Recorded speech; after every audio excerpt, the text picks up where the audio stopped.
Hello and welcome, Breakthrough Success listeners. I'm your host, Mark Guberti, and this is the podcast where you'll learn how to achieve the breakthroughs you've been looking for in your business and life. If you want to grow your content brand, you'll definitely want to add my latest book, Content Marketing Secrets, to your reading list. This book will teach you how to create, promote, and optimize your content for growth and revenue. You can get your copy at Mark Guberti, that is Mark with a C. So markguberti.com/book. And now, let's dive right into the show. For episode 85 of the Breakthrough Success podcast, we are going to talk about realizing organizational transformation through strategy, organization, and leadership with our guest, Ron Carucci. Ron is a seasoned consultant with more than 25 years of experience working with CEOs and senior executives of organizations ranging from Fortune 50s to startups in pursuit of transformational change. His consulting has taken him to more than 20 different countries on 4 continents. He has consulted to some of the world's most influential CEOs and executives on strategy, organization, and leadership. And now it is my pleasure to welcome Ron to the show. Hey, Mark, how are you? Good to be with you.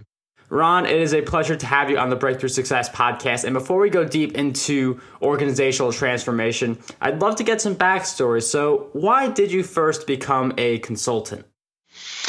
Well, I became a consultant because I learned that I was going to be best able to express my passion for organizations by not being part of one. I did my tours of duty in larger corporations and learned that the political landscape isn't always the best place for those of us who, have a passion to create change and a passion to tell the truth and a passion to point out the honesties of what's around you. And sometimes those things are best left to outsiders. And so I learned that for me to be able to be passionate about the potential of organizations, I was going to have to do that as an outsider.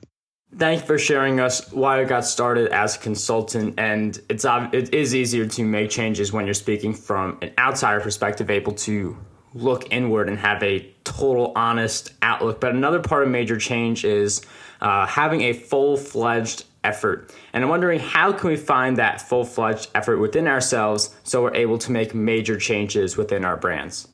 I think effort's such a it's a personal, right? So one man's effort is another woman's laziness, or vice versa. And so I think we all have to get really clear on what is the impact we want to have. What is the mark we want to leave on the world around us? I think that you can't make it up as you go. And I think if you are representing a brand or representing a product or a service or your own thought leadership, you have to be real clear on what is it you want it to do in the world. And part of being able to do what we want to do in the world is crafting effective strategies, because that will lay out how we're supposed to take our action. So one part of organizational transformation, as mentioned before, was strategy. And with that in mind, I'm wondering, how can we craft more effective strategies for achieving our initiatives? I think that begins, and it's especially true for entrepreneurs, especially true that you have to understand what a strategy is. So often when I ask a young startup leader for their strategy, I'll get a mission statement or a vision statement. I'll get a set of values, or I'll get a customer set of orders, or I'll get a financial plan or the business plan they submitted for their funding. And those are all counterfeits, then very seductive counterfeits for what real strategy is. So first you have to know fundamentally what your basis of competition is. Why would people choose you over somebody else to do what you do, or buy what you sell, or get what you make? And what makes you better at it than anybody else? Where are the places you've chosen to compete and win? Where are the places you've chosen to truly differentiate and therefore invest?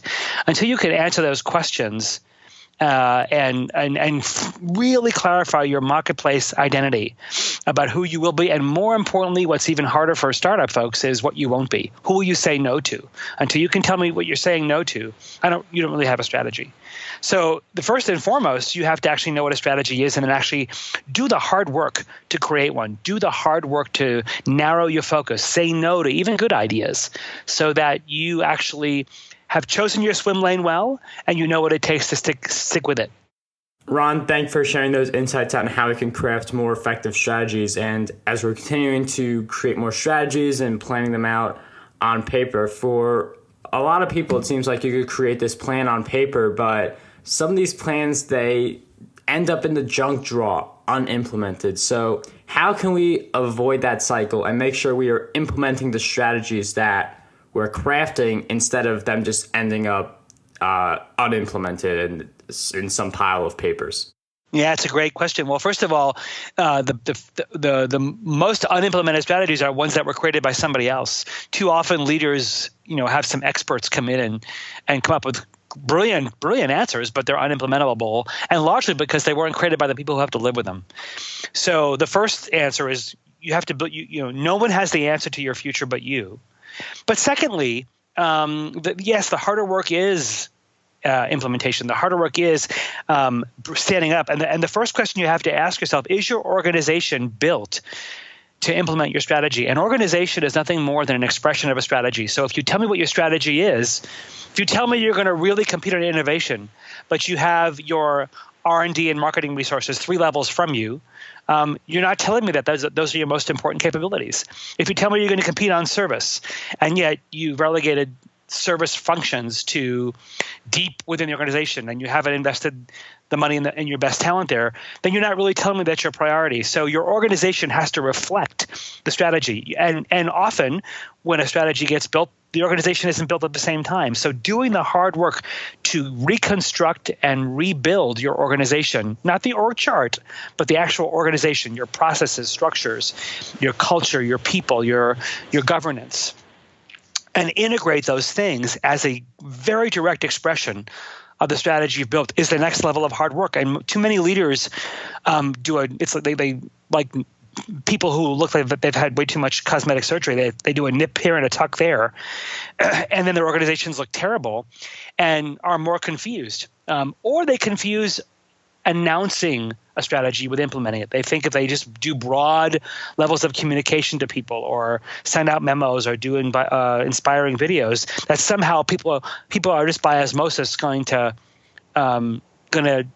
embody the strategy rather than actually doing the hard work to understand how does what I do every day get played out and represent that strategy. So you have to have a very detailed plan of knowing exactly what it is you have to do to make that strategy come to life. But too often that becomes a bunch of early fanfare and a campaign and a lot of announcing and very little actual change work. Ron, thank you for sharing with us how we can implement strategies instead of them ending up in a pile of papers. And you mentioned making some changes to the organization as well. And people definitely make changes to their organizations, their small teams, whatever many people may be helping you achieve your dream in order to create a sense of a better high performance within the organization. So how can we make our organizations more high performing? Well, I think that impartially starts with having a design that is consistent with your strategy, having an organization that understands and is aligned and is focused on a shared set of priorities. Too often, the focus becomes very diluted as people sort of, make up their own versions of what they want to do that day or their own versions of the strategy. And so you have diluted focus, which means you have border wars, you have confusion, bad coordination across an organization. If you're a startup and have 20 people, you have the luxury of having everybody, in one place at one time, or at least on one time in one focused on a smaller set of priorities. But if you're leading, lots and lots of people, it's a little bit more difficult. So the second aspect is leadership. Do you have leaders around you who can lead and scale? If you're a startup, are you preparing leaders to lead in a scaled up environment where you go from 20 people to 200 people? Or are you prepared for growth where you go from $5 billion to $10 billion in revenue? If you haven't got leaders who can guide that charge and so much of that journey then becomes by default reliant on you, you're setting yourself up to fail. So high performance, I think, is a byproduct of strong leaders and an aligned organization.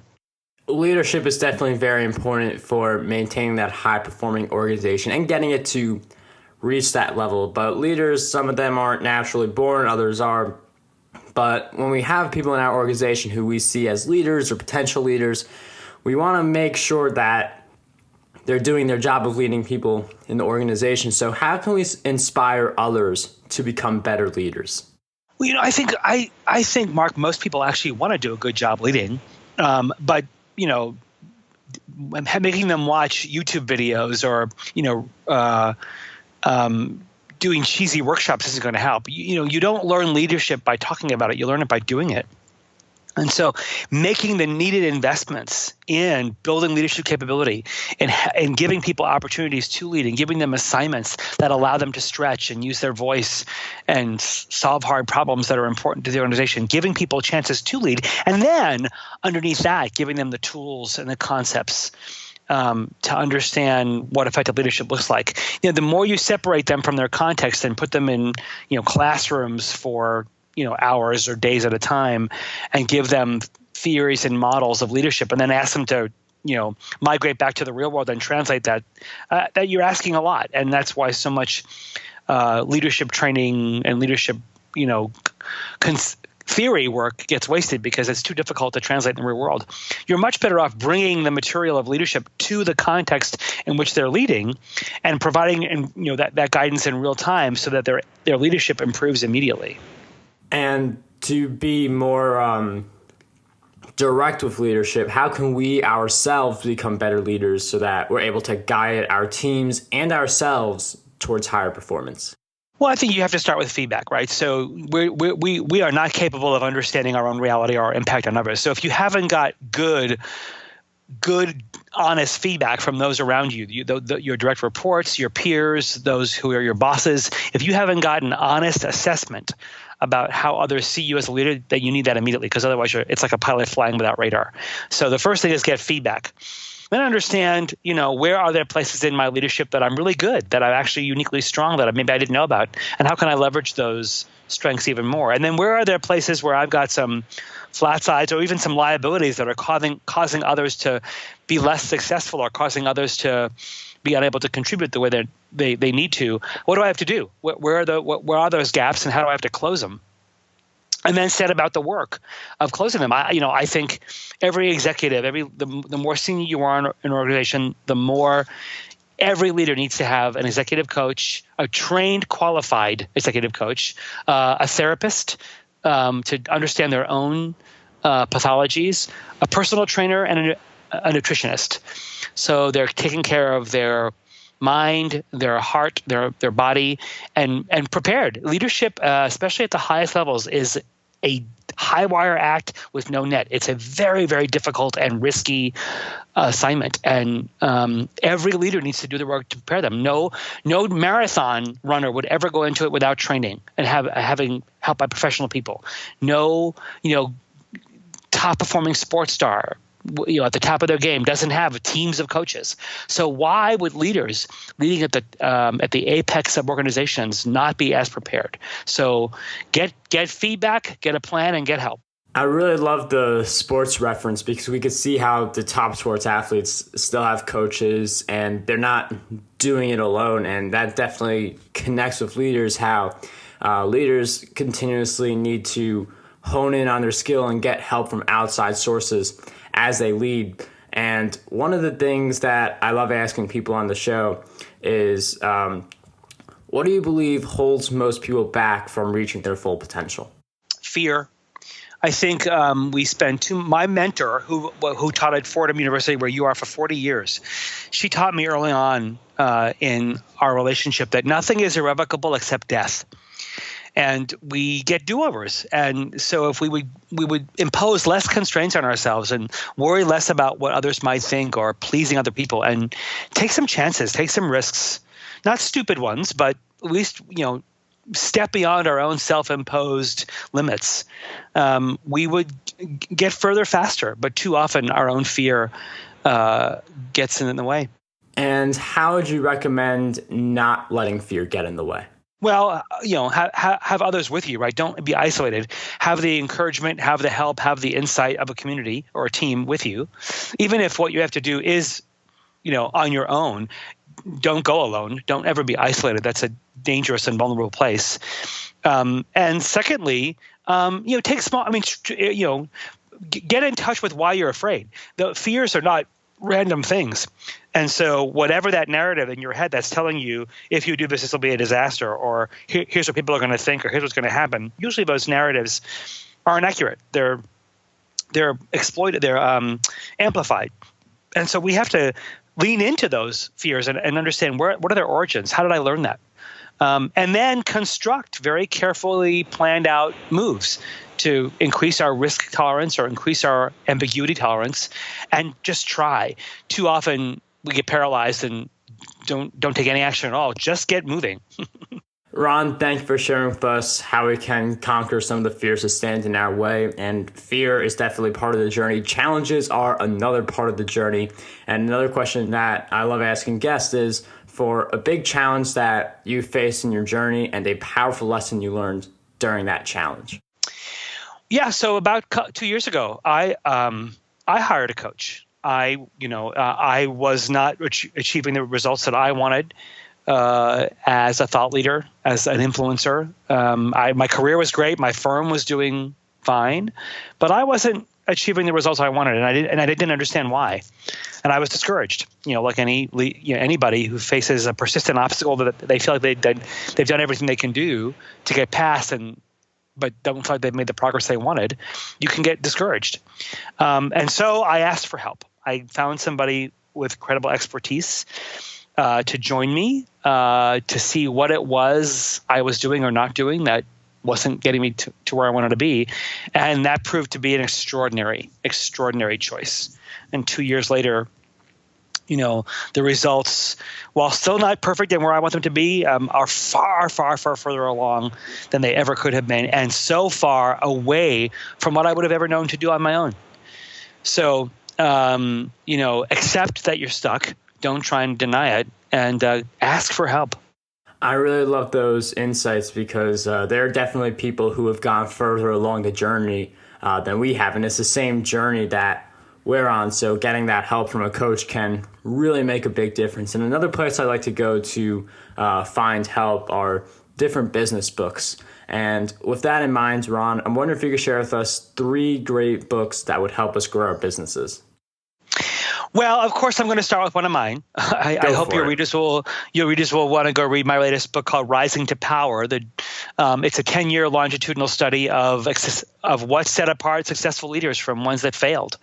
So if you're a leader who's trying to grow their influence or broaden their role in an organization, this is a great resource to help you guide yourself to a broader level of influence and make sure you don't flame out. The second one is a new book just came out called Entrepreneurial You by Dory Clark, and it's a great study in how to monetize content, how to develop multiple income streams, and how to build a portfolio career so that you sort of hedge against risk. And lastly, I love Scott Anthony's book, Dual Transformation. So how do we position today's business while creating the future? It's a great look at, the juxtaposition of how do we plan for today and run our business for today, but also how do we adapt it for tomorrow. Ron, thank you for those 3 great book recommendations. And before I let Breakthrough Success listeners know where they can find you on the web, I've asked you several questions throughout this episode. And with that in mind, I'm going to flip the table. So what is one question you believe we need to be asking ourselves more often? So I'm going to give you 2. One is, I think a question we don't ask ourselves enough is, who do I really want to be in the world? Most of us ask the question as children, what do I want to be when I grow up, and never become that anyway. But I think too often our lives, the busyness and intensity of our lives puts us on autopilot, and we don't stop and ask ourselves, I know what I'm doing, but am I being the person I want to be in the world? And if not, why not? And then the second question I would ask everybody to want to ask themselves is, how do others experience me? Which really leads you down a path of, do you know your own story? Do you know how you've become who you are and how others really and honestly are experiencing you? Too often our colleagues and our friends tell us what we want to hear. But the reality is, if you haven't got caring colleagues and friends and spouses or partners who are telling you the truth about sometimes you're a jerk, sometimes you're not great, sometimes there are things about you that are frustrating. And if you don't really know what those are, you can't be honest about how to fix them. And then you can't be honest about your strengths. You can't be honest about what makes you uniquely good and special and impacting. And so you tend to over-amplify one or the other. But asking yourself, how do others really see and know me, leads you to an honest view of what makes you terrific and what makes you not terrific. Ron, thank you for sharing those questions that we should be asking ourselves more often. There are a lot of different answers that we could think of for those questions for ourselves. Regardless of what those answers are, they're definitely going to help us become better. And thanks for providing all of your insights throughout this episode. And before we close, for all the Breakthrough Success listeners wondering, where can we find you on the web? Yeah, come visit us at www.navalent.com. Got lots of great videos and a great magazine that we publish quarterly, and some great blogs and some white papers, lots of great resources there. You can find the abstract, the executive summary to Rising to Power there. If you come to navalent.com/transformation, we've got a free ebook for you on how to lead transformation in organizations, as sort of our blueprint for how we construct successful transformational journeys. So come visit us there. They can find me at Twitter at Ron Carucci, Carucci, and on LinkedIn as well. So come visit and let's keep the conversation going. All right, Breakthrough Success listeners, you can find the links and the show notes to this episode at markguberti.com/E85. Ron, it was such a pleasure to have you on the Breakthrough Success podcast. Mark, my pleasure. Thanks for having me. Good to be with you, and enjoy your season. To never miss an episode, don't forget to subscribe to the podcast on whatever player you are using. If you are a regular listener and haven't done so already, I would greatly appreciate it if you could give this podcast a review or a rating. Two ways you could do this are through markguberti.com/iTunes or markguberti.com/Stitcher. That ends this episode. Don't forget, dream big, achieve greatness, and unlock your potential today. Want your tweets get retweeted to my 360,000 Twitter followers? All you have to do is say something nice about the Breakthrough Success podcast and include the link markguberti.com/iTunes. Once you've posted that tweet, email me, mark@markguberti.com, and I will retweet your tweet to my 360,000 followers. This podcast is a production done by Mark Guberti. For more insights, head on over to markguberti.com.